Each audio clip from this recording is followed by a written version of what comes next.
Albert, Andy Santor, head golf professional, Mill Creek Golf Course. Thanks for coming tonight. Going to take a look at two videos we took of you tonight. Going to start with the video on the right, the face-on video.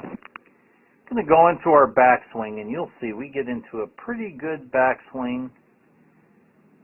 Pretty good torso rotation. Don't get the club back all the way, but get into a pretty good position to hit the golf ball. Now, I'm going to draw a line right on the top of your head, and you're going to see on our downswing, our head is moving upward, meaning our body is moving this way. When our body is moving upward on our downswing, it's very difficult for it to rotate. Because of that, you can see there that left heel gets off the ground because our body is simply not rotating enough.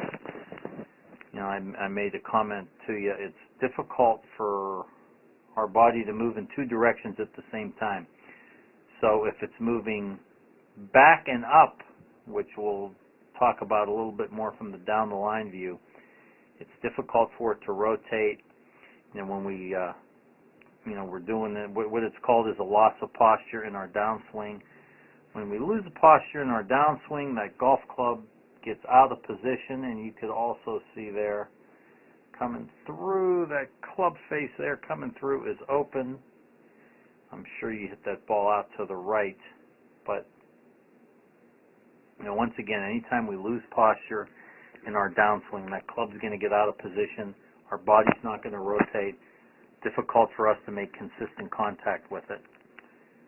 I'm going to take also a look now at the down the line video, in which this will actually be more evident. Once again, go into a pretty good backswing. Get to the top of our backswing. I'm going to draw a line here, draw a line here. And as we go into continue into our downswing, you're going to see your lower body moving toward the golf ball, our upper body moving away from the golf ball. And so we got our lower body moving in one direction, our upper body moving in the other direction. You can see there we've lost our posture. And anytime we lose our posture, once again, the club simply gets out of position. So what we want to do when we get to the top of our backswing, and what I was actually doing to help you, and this really helped you, is I just lightly put my hand on this part of your head, kept that upper body in its posture. You were able to rotate better, and your ball striking improved rapidly. I am going to send you some drills. Drills pretty easy. This is pretty easy to get out of.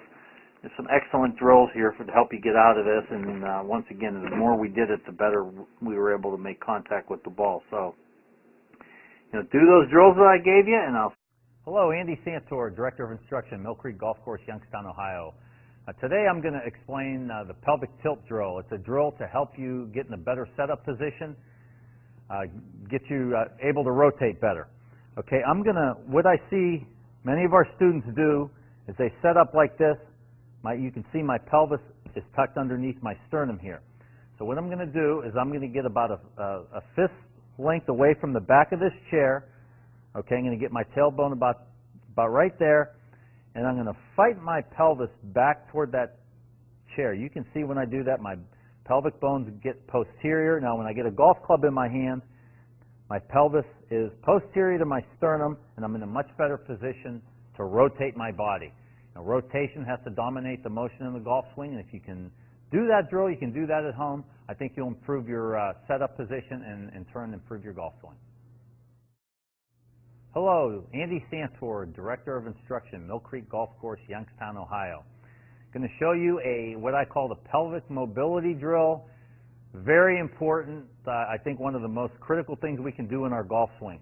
One of the most common mistakes I see students make in a golf swing is their pelvis during their golf swing thrusts forward and backward. Okay, it's very important to keep that pelvis posterior to our sternum during our golf swing so it can rotate. You can see when I'm doing that, Okay, my pelvis is rotating. Okay, big mistake we see people make on their downswing, okay, is you can see there my pelvis is thrusting forward. Anytime my pelvis thrusts forward in my golf swing, the golf club is going to get out of position. It's going to be very difficult for us to make consistent contact with the golf ball. So I want you to do a pelvic mobility drill. Just rotate that pelvis and keep it posterior to your sternum during the golf swing. Andy Santor, head golf professional, Mill Creek Golf Course, Youngstown, Ohio. I'm going to show you a downswing sequence drill, and this is simply a drill to help us achieve the very critical part of getting the proper sequence in our downswing. Now we're going to break this up into our downswing sequence into 4 parts: my pelvis, my thorax or my torso, my lead arm, or which in my case is my left arm, and then the golf club. Now once again, downswing sequence. Our downswing sequence needs to be pelvis, thorax, lead arm, and the club. Needs to go in that order. So to accomplish this drill, you can see I have my feet very close together. I have the golf club slightly above the golf ball. And you'll see here everything above my belt line will start my backswing motion. So in other words, everything above my belt line is moving to my backswing, and you can see my pelvis is already moving to my lead leg, or in my case, my left leg, starting my downswing motion. So there you see my pelvis is going first. You'll see my thorax or my torso will follow. My lead arm will go next, and then the club will go last. Excellent drill to help our downswing sequence.